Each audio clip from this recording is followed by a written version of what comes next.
7. Pembicaraan yang dilarang. Tidak menjaga lisan. Poin penting yang harus diperhatikan oleh seorang muslim adalah menjaga lisannya dan penuh perhatian. Rasulullah SAW bersabda, sesungguhnya seorang hamba mengucapkan suatu kalimat yang dia tidak pikirkan dahulu, dia akan menggelincirkan ke dalam neraka lebih jauh dari apa-apa di antara timur. Hadis riwayat Al-Bukhari, Muslim dan Ahmad. Berkata jelek. Dari Abu Hurairah radhiyallahu anhu, ia berkata, Rasulullah SAW bersabda, siapa yang beriman kepada Allah Subhanahu wa taala dan hari akhir, maka janganlah dia menyakiti tetangganya. Siapa yang beriman kepada Allah Subhanahu wa taala dan hari akhir, maka muliakanlah tamunya. Dan siapa yang beriman kepada Allah Subhanahu wa taala dan hari akhir, maka berkatalah yang baik atau diamlah.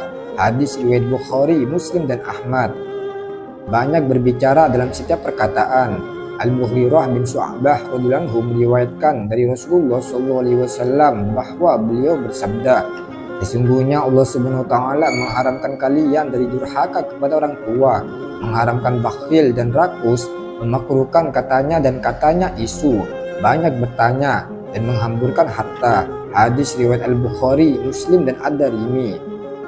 Perkataan dusta. Rasulullah SAW bersabda, sesungguhnya kejujuran menunjukkan kepada kebaikan dan kebaikan itu menunjukkan kepada surga.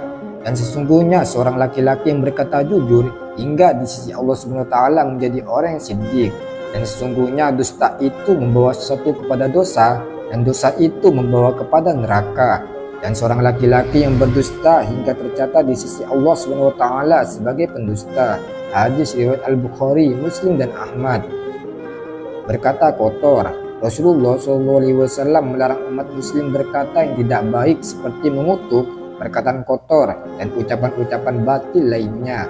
Ibnu Mas'ud meriwayatkan bahwasanya Rasulullah SAW bersabda, bukankah seorang mukmin yang sempurna yang suka mencaci, mengutuk, berbuat dan berkata kotor? Hadis riwayat Al-Bukhari, Ahmad dan At-Tirmizi. Senang berdebat meski benar. Dari Abu Umamah radhiyallahu anhu, ia berkata, Rasulullah SAW bersabda, aku akan menjamin sebuah istana di sekitar surga bagi orang yang meninggalkan perdebatan meskipun dia benar, dan aku menjamin sebuah istana di tengah-tengah surga bagi orang yang tidak berdusta meskipun bercanda, dan aku menjamin istana di atas surga bagi orang yang berakhlak mulia.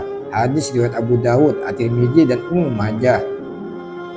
Bercanda dengan berdusta. Banyak orang yang dengan sengaja berbohong dan mengada-ada agar pendengarnya tertawa. Jelas ini adalah perbuatan yang dilarang dalam Islam. Muawiyah bin Haidah radhiyallahu anhu berkata, Rasulullah SAW bersabda, celakalah bagi seorang yang berbicara lalu berdusta untuk membuat sekelompok orang tertawa. Celakalah dia, celakalah dia. Hadis riwayat Abu Dawud, Ahmad dan Tirmizi. Wallahu a'lam bishawab.